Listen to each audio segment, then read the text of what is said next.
तुम्हारे पिता धन्य हैं जो उन्हें तुम्हारी जैसी औलाद मिली है। एक बेहतरीन कहानी जो आपके दिल को छू लेगी। रात को 11 बजे एक घर पर डोरबेल बजी। दरवाज़ा खोला तो देखा एक वृद्ध आदमी हाँफते हुए हाथ में एक चिट्ठी लिए खड़े थे। दरअसल वह वृद्ध आदमी मोहन से मिलना चाहता था। मोहन ने उसको अंदर बुलाया तो उस वृद्ध आदमी ने मोहन के हाथ में वो चिट्ठी दे दी। मोहन ने वह चिट्ठी पढ़ी और उस ऑटो वाले को वापस जाने को बोला जिससे वह वृद्ध आदमी आया था। उस चिट्ठी में मोहन के पिता ने मोहन को उस वृद्ध आदमी की मदद करने को कहा था। वृद्ध आदमी ने मोहन से कहा कि आपके पिताजी ने बोला है कि आप मेरा काम ज़रूर करवा दोगे। मोहन ने भी उस वृद्ध आदमी को भरोसा दिलाया और खाना खिलाकर सोने के लिए बिस्तर लगा दिए।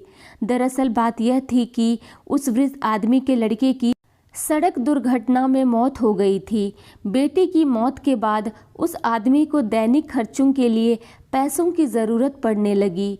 उसके बेटे का डेथ क्लेम किसी कागज़ की वजह से रुक गया था जिसे पूरा करने के लिए दिल्ली जाने की ज़रूरत थी। वह वृद्ध आदमी कभी भी अपने गांव से बाहर नहीं निकला था, इसलिए उसको दिल्ली जाने में डर लग रहा था। उनके पुराने बॉस ने सहायता करते हुए उन्हें दिल्ली में अपने बेटे मोहन के पास भेजा। अगले दिन सुबह मोहन अपने ऑफिस से छुट्टी ली और उस वृद्ध आदमी का पूरा काम करवा दिया। काम पूरा होने के बाद मोहन ने उस वृद्ध आदमी के टिकट भी करवाई और उसको एक मिठाई का डिब्बा भी दिया था। उस वृद्ध ने मोहन को हाथ जोड़कर धन्यवाद दिया और कहा, बेटे तुम्हारे पिता धन्य हैं जो उन्हें तुम्हारी जैसी औलाद मिली है। उस वृद्ध सज्जन ने मोहन से कहा, बेटा अपने पिता के लिए कोई संदेश देना चाहते हो तो उन्हें दे दो। तब मोहन ने कहा कि अंकल मैं वो मोहन नहीं हूँ जिन्हें आप ढूंढ रहे थे।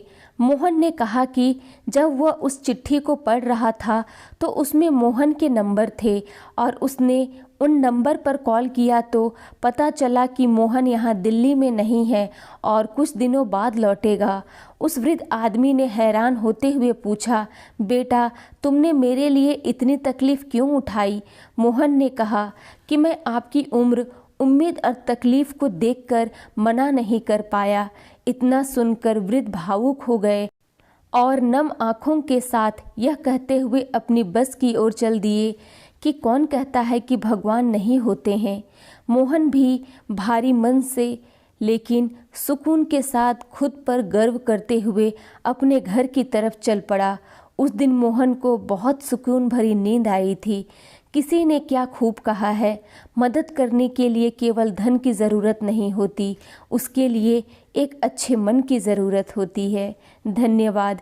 यह स्टोरी अगर आप लोगों को पसंद आए तो मेरे चैनल को लाइक और सब्सक्राइब करना ना भूलें।